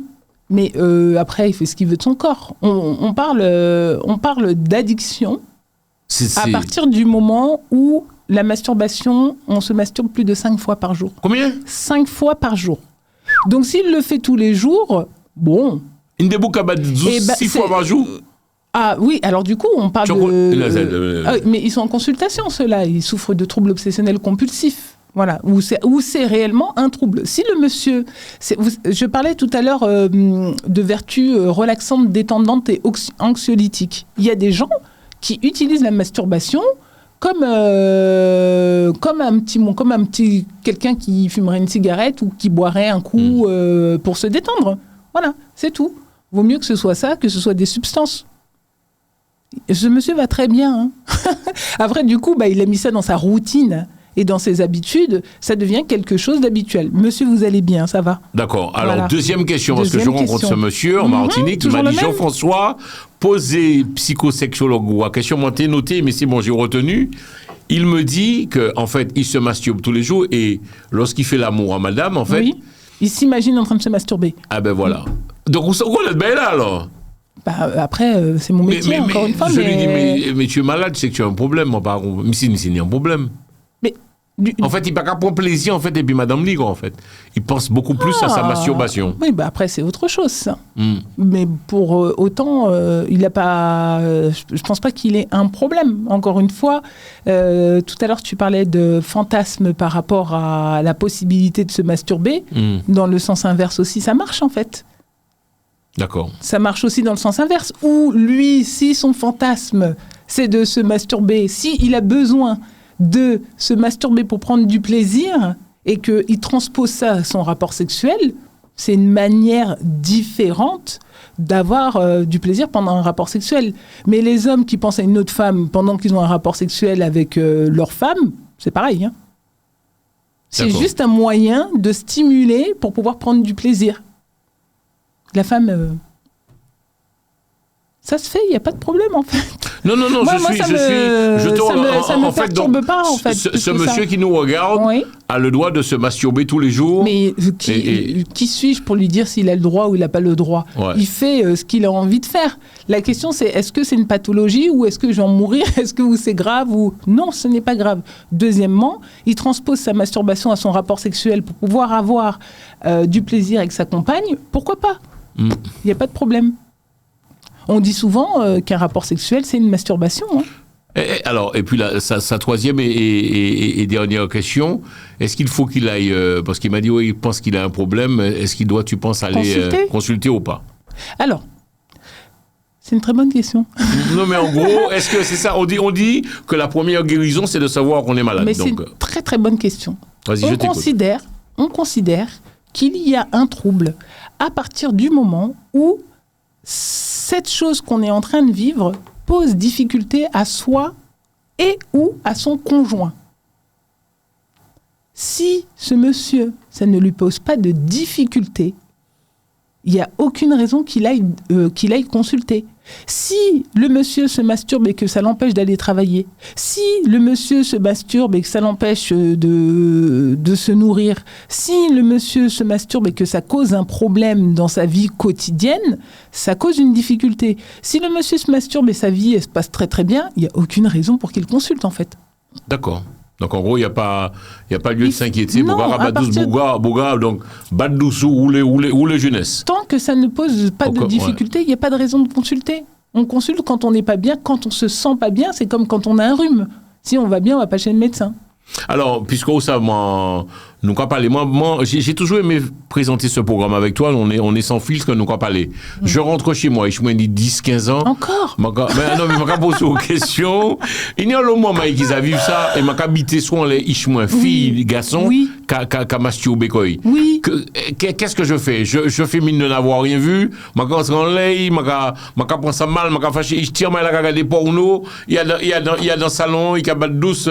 Qu'est-ce qu'il faut faire lorsqu'on est face à ça? Déjà, il y a un souci au niveau du cadre, hein, parce que tous les parents savent qu'à partir d'un moment où l'enfant entre dans la puberté, c'est le moment où on entre dans le désir sexuel et dans les fantasmes sexuels. Donc, un enfant qui a 17 ans, il est déjà largement rentré dans sa puberté, il est déjà dans une stimulation hormonale, mentale autour de la sexualité. Et tous ses copains-copines vont lui parler, le stimuler au niveau des expériences. Donc déjà, à partir de ce moment-là, où on est conscient que la puberté est l'ouverture au désir sexuel et à la sexualité, il faut parler à ses enfants, en fait. Donner un cadre. C'est comme je disais avec le petit garçon de 3 ans qui touche son zizi, on lui dit, écoute, ton zizi t'appartient, tu as le droit de le toucher, mais tu le touches pas devant tout le monde. Tu ne le touches pas devant grand-mère, grand-père, tati, papi, tonton, en fait. On lui dit, ton zizi t'appartient, si tu veux le toucher quand tu es dans ton intimité, dans la douche, dans ta chambre, sous ta couverture, il n'y a pas de problème. Donc, ça, c'est quelque chose d'une communication sexuelle qu'on a avec ses enfants depuis le plus jeune âge. Donc, s'il se retrouve à 17 ans, jambes en l'air, en train de regarder un film porno et se masturber, il y a un problème, en fait. Il y a un problème Non, mais dans le sens où il n'a pas le cadre. D'accord. Voilà, il n'a pas le cadre suffisant pour savoir que ça, c'est pas quelque chose qu'on fait dans le salon. Ils comprennent qu'il sait en là, ça nous est tous arrivé, on arrive à l'improviste. Alors, tu n'as pas répondu, que faire? Parce que c'est important, le comportement. Quel comportement avoir? Peu importe. Bon, même s'il y a dans la chambre là, ou bien peut-être il y a dans la salle de bain, je parle d'une femme, d'un enfant, fille ou garçon. Qu'est-ce qu'il faut faire, Magali? Chambre ou salle de bain? Oui. Chambre ou salle de bain, déjà, il faut prévenir de sa présence. On ne rentre pas dans la chambre de son enfant comme ça sans prévenir. On toque un peu, non? Non, mais juste comme ça. Non, mais déjà, je crois qu'il faut que tu ailles faire un stage chez les Antillais. Non, l'enfant, il a 17 ans. Non, il a 17 ans. Alors là, du coup, on est toujours, nous, parents, susceptibles de tomber sur un truc qui risque de nous déplaire. Hein. Ouais, on est voilà, d'accord. c'est obligé. Si l'enfant, il a 17 ans, il est déjà dans son évolution sexuelle. Si on rentre chez nous, oui, ok, c'est notre maison, les papas antillais, là, par cœur. Oui, effectivement, de la chambre, c'est ça. Mais on va pas foncer dans la chambre de son gamin de 17 ans comme ça, sans prévenir. Tandis que si on toque soi-même, on doit avoir une attitude. L'enfant doit avoir une attitude, mais on doit être dans le respect de l'intimité de son enfant. Qu'est-ce qu'il faut faire? Faut l'engueuler. S'il est au milieu du salon. Faut rien lui dire. Donc c'est en fonction de l'endroit. Ouais, moi ça me peut. En fait, c'est vraiment en fonction de l'endroit. S'il est au plein milieu du salon où il sait que ses parents sont susceptibles d'entrer, etc., ou qu'il a des frères et sœurs, ça me pose un problème. Je lui dirais, range tes affaires, va continuer ou va finir dans ta chambre, mais là, c'est pas l'endroit approprié. Et puis. Et s'il est dans sa chambre, on va dire on va dire bravo, qu'on félicite, on va dire bien. Bah, c'est son intimité en fait. Ouais. Ce qui se passe, c'est que moi, je reçois en séance des jeunes garçons qui ont vécu ces psychotraumatismes-là, qui souffrent du coup d'éjaculation prématurée et de troubles de l'érection, parce que il y a eu à un moment donné où cette sexualité, ce développement naturel et sexuel a été brimé à un moment donné, a été coupé à un moment donné. Si on ouvre sa porte à l'enfant, il est en train de se masturber et on l'insulte de tous les noms ou lui lance une chaussure ou je sais pas quoi. Qu'est-ce qui va se passer? Il va se dire dans sa tête, il va associer sa sexualité, son plaisir sexuel et son désir sexuel comme quelque chose de mal. Et ça va le poursuivre dans sa vie. Donc il se masturbe tant que ça respecte le cadre de ma maison, il n'y a pas de problème. C'est son intimité. Il faut laisser un enfant se masturber. Il faut pas agresser, il faut pas lui dire. Au contraire, on va juste porter mouchoir. On va dire tiens, quand tu c'est toujours dans l'exagération. C'est Jean-François Saint-Louis. Mais en fait. Normalement, il se prépare dans sa masturbation. Il y a des parents qui se fâchent quand ils voient ça. C'est un problème alors. C'est un problème. Je sais pas, c'est bizarre c'est comme si on empêchait son enfant de se nourrir, de boire, de manger. Faut laisser l'enfant se masturber. Alors, qu'est-ce qu'on doit lui faire à cet enfant? On l'assassine? Non, c'est chaud. Mais qu'est-ce qu'on peut faire? La masturbation, ça vient. De toute façon, c'est naturel. Ça viendra. De toute façon, quoi qu'il arrive. Donc, même s'il est brimé là aujourd'hui, il le refera demain. Et puis, s'il ne peut pas le faire sous son toit, il le fera ailleurs. C'est tout. Très bien. Donc, en gros, communication, c'est super. À partir de quel âge, Magali Benoît, peut-on et dois-je commencer un peu à réunir mes enfants et se dire les choses en toute sincérité et franchise? Mais il faut parler à son enfant dès sa naissance. Il faut parler à son enfant dès qu'il est dans le ventre, dès qu'il est en gestation, dès que... On sait que l'enfant reconnaît la voix de ses parents. On peut déjà...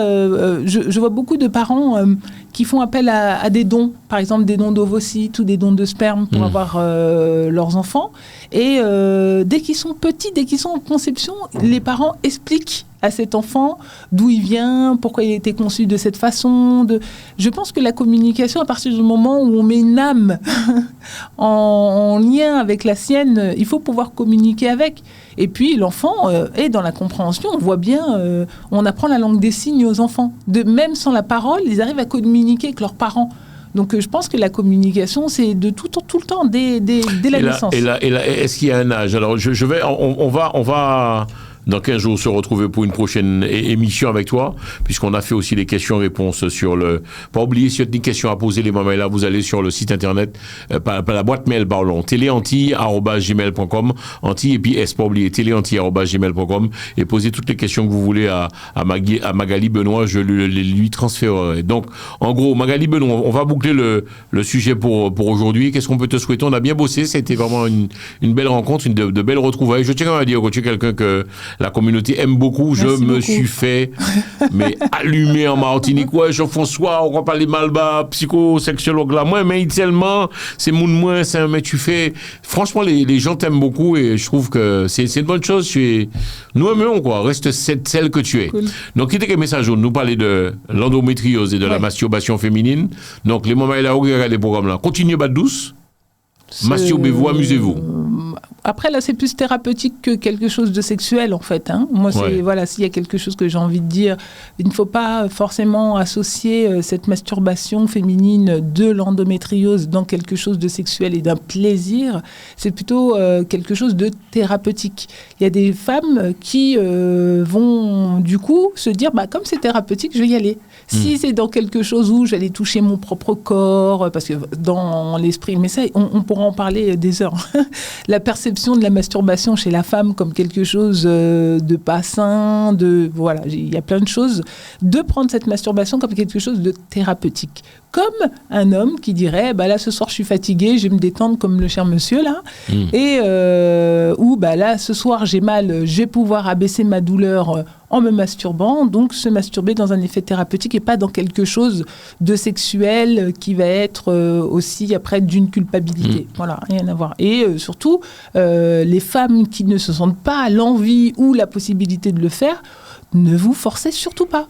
Voilà, il ne faut pas que ce soit quelque chose d'un message délétère ou dysfonctionnant pour la femme en plus de sa douleur. Surtout, ne jamais se forcer à faire quelque chose qu'on n'a pas envie de faire. Ok, alors l'endométriose, on a vraiment, on a tout dit.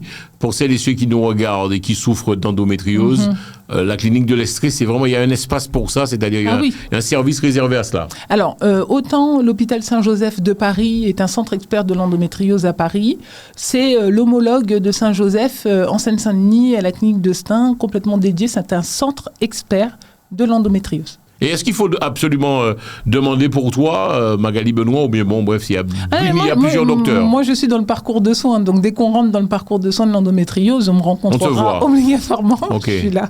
Ok, très bien. Ouais. Vous ferez. Alors, si vous venez de la part de Télé Antilles, opération gros bisous à Magali Benoît. Bisous. C'est de la part de Télé Antilles. Merci Magali Benoît. On te fait de gros bisous.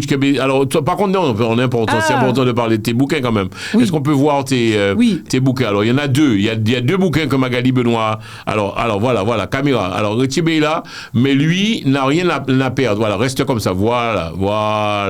Mais lui n'a rien à perdre. Ouais. Est-ce que tu peux. Tiens le micro, alors, comme ça. Explique-nous, c'est quoi ce bouquin, Magali Benoît? Alors, c'est un roman psychologique. Alors, moi, je suis sexologue, donc du coup, tout est orienté sur la sexualité des femmes. Un roman psychologique qui est une ode à la femme, qui a pour objectif de permettre aux femmes de savoir qu'elles ont la possibilité de vivre leur sexualité, d'accepter leur sexualité et de pouvoir s'émanciper grâce à cette sexualité. Donc, en fait, j'ai créé un personnage à partir de toutes les patientes que je rencontre en séance et qui ont du mal à vivre cette sexualité. Et à travers ce livre-là, je parle de ça. Donc, encore une fois, on va retrouver beaucoup de moi dedans, de mon métier, des personnes que je reçois en séance. C'est Mes lunes n'a rien à perdre. Et puis là, alors, tu as fait un deuxième bouquin. Ouais. Alors, ce deuxième bouquin, c'est quoi? Raconte-nous. Alors là, c'est une recherche. C'est un essai de sexologie intitulé « Je skirte donc je suis », mais on en parlera la prochaine fois dans 15 jours. Ça parle de l'éjaculation féminine. Donc, d'un processus qui est totalement naturel, mais encore une fois, comme je disais tout à l'heure, comme on ne l'a pas appris. Qui n'obéit, je squirt. Ah oui, skirt en anglais. Skirt en anglais, c'est, ça veut dire jaillir. C'est l'éjaculation féminine, en fait. C'est bas de douce, quoi. Non, ça n'a rien à voir. Éjaculer et se masturber, ça n'a rien à voir. Ah oui, c'est vrai. Éjaculer, d'accord. Voilà. Cracher. Si on veut, Jean-François. Alors. Si tu veux. On parle beaucoup de femmes fontaines, en fait. Ah. Voilà. Tout ce qui est femme fontaine, c'est l'émission. C'est agréable, fontaine. ça. Hein. Tu connais? Pour qui? Pour l'homme, ça belle, ça bon. Et non, mais je ne l'ai jamais connu. Ok, d'accord.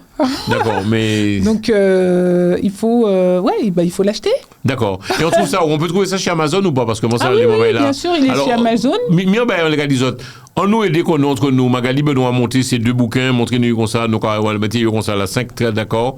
Vous allez sur Amazon et vous pouvez les trouver. Mais en fait, après, on clique Magali Benoît. Alors, moi, sur mon site internet pour les personnes, drmagalibenoit.com, si on me les commande directement, je fais une petite dédicace et j'offre un cadeau. D'accord. Un petit clitoris. Oh, problème. Alors voilà, c'est ça que tu m'as offert. Oui, c'est un clitoris. Montre ta main aussi. Sans clito qu'il a. Oui, exactement. Donc on a tu le sais gland. Ça, c'est un clitoris. Oui, là où il y a le petit anneau, là, c'est le gland du clitoris. C'est ce qu'on voit quand on regarde la vulve. Ensuite, il y a les corps spongieux et les corps caverneux. C'est ça qui se gonfle lors de l'excitation sexuelle. Et on revoit au niveau du gland que ça gonfle. Ça, c'est un clitoris, ouais. Et dis-moi, mais c'est osé quand même, disons, osé. T'es culotté quand même. Tu as fait des porte-clés clitoris. Pourquoi? Ouais, et en plus, je les offre. Pourquoi? C'est histoire de, je dirais, banaliser un peu tout ça, c'est-à-dire. Exactement. Ouais, alors, c'est ça. En fait. Oh. Dans mon livre, j'ai dessiné... Je vais en donner un. Alors, je vais en donner un pour Mike Rodzen, un pour Peggy aussi. Non, mais il faut qu'il m'achète les livres. C'est-à-dire, Bouga lit ça en les porte-clés, c'est que Bouga c'est un professionnel. Surtout, il est informé, parce que là... Attends, voilà, reste comme ça, voilà, on y va, ouais. Voilà, par exemple, dans cette page-là, je donne... là, on voit l'exacte similitude entre un pénis et un clitoris. En fait, quand on est dans la division embryonnaire, c'est les mêmes organes au départ. C'est incroyable. Alors, je vais dire un bagage. Je regarde, ferme. Les mesdames et messieurs, attends, caméra, voilà. Mais c'est pour ça des boucs morts. Mais c'est pour ça des boucs pète cavallo, pète caillot, fait l'imbécile, pète madamio. Non, mais tu te rends, bagaille à la fois. Mais voilà, c'est ça qui a mené le monde. Mais c'est ça qui a mené le monde. Bon, après, de l'autre côté, c'est pareil. Donc voilà, il faut commander mes livres. Commander mes livres. J'offre plein de clitoris. Voilà, jusqu'à extinction. C'est moi qui les ai faits. Waouh. À la main. Bon, tu risques pas les foudres de guerre des ultra-catholiques, des gens très... ils n'achètent pas mon livre. Catholique de quoi? Ouais. En gros, pour toi, c'est la vie, enfin, quelque part, tout ça. Mais là, c'est que... on parle d'organes, en fait. C'est comme si j'avais dessiné un bras. C'est la valeur qu'on donne aux choses qui rendent les choses compliquées. Voilà. C'est un organe. Bravo. On est vraiment, et je le répète, Magali Benoît, je suis, comment dirais-je, je suis en fait, moi, on conforme, mon fier d'io, parce qu'il faut savoir l'histoire. Non, moi, pas flatter, non, alors là, mon gars, moi, pas beaucoup si c'est mon gars flatter, mon non, rien du tout. C'est-à-dire que, c'est le monde, m'a réduit encore, c'est le monde, mon père, c'est bon Dieu. Je respecte papa, maman, défunt maman, toujours, mais je te le répète, j'ai aimé notre première rencontre et vous savez ça qui fait un plaisir à la première rencontre, moi et pour m'en pose en question, répondre vous êtes antillaise ou pas, oui ou non? Tu te rappelles, je t'ai posé la question, est-ce que tu es haïtienne? Je sais pas, non, je me rappelle pas de cette question. Je t'ai posé la question, est-ce que tu es haïtienne? Quand tu m'as dit oui, j'ai dit ok, d'accord. Et je trouve tu es d'une humilité remarquable, on discute, on fait les choses, et ça belle. Quelque part, il faut... En fait, c'est nous qui rendons la vie compliquée et difficile, en fait, quelque part, avec toujours les codes, les ceci, les cela, alors que la vie peut être super simple, quoi. Ouais, bravo. Donc, quelque part, pour toi, le sexe n'a pas de... Ou qui c'est un psychosexologue, le sexe n'a pas de secret pour toi, Magali Benoît. Oh non, je pourrais pas dire ça. Là, encore une fois, j'ai écrit une recherche scientifique qu'il m'a fallu chercher pour trouver. C'est pas quelque chose d'inné, il y a plein de choses. Tu dois rendre ton mari heureux. Il aura ton émission, bah. Oh, c'est gentil pour lui, j'ai pleuré là. Je vais le saluer, on va le saluer parce que mademoiselle Lamaye, pas la peine qu'on appeler, ça y est, fait l'imbécile, mon Lamaye, donc carré, mon heureux, mon tombant là, non, bon, tout va bien. Et tu as de beaux enfants. Mais tu dois rendre ton mari heureux, en fait, quelque part. Oui. Je sais pas, j'espère. Il est heureux. Dans 15 jours, on te retrouve, on parlera d'autres. Parce que j'ai tellement de questions à te poser, tu peux pas t'imaginer. Alors, on a décidé dans 15 jours, on parlera, tu as dit, d'éjaculation féminine. Ouais, mais Jean-François. Ouais, on va poser aux questions. Après, encore une fois, c'est une question de termes. Éjaculation, jouir, orgasme, tout ça, c'est du vocabulaire. Mais c'est pas parce qu'on a une éjaculation féminine, comme les hommes, qu'on jouit forcément. Alors là. Bon, on va boucler l'émission finie. À la prochaine. L'émission finie, émission bout. Donc, j'espère que ça te passe un bel petit moment et puis nous.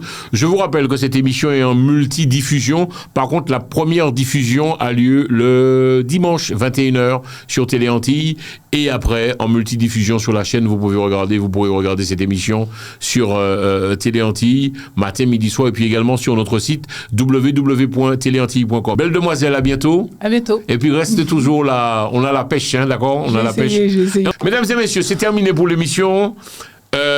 Vous nous envoyez tous vos mails, je les transmettrai avec grand plaisir à Magali Benoît, téléantilles avec s@gmail.com. Kembe fort, Kembe solide, force et puis courage. Et puis si je le disais, c'est un peu la magie de la télévision. Je ne vous vois pas, mais je saluer tout antillais, tout nègre, tout ça qui a regardé nous à mes autres. Nous à mes autres et moi-même, mes autres en pile, force et puis courage. Et encore une fois, merci d'Ile Pinou. À bientôt. Au revoir. Télé Antilles, Jean-François Saint-Louis, le radio show.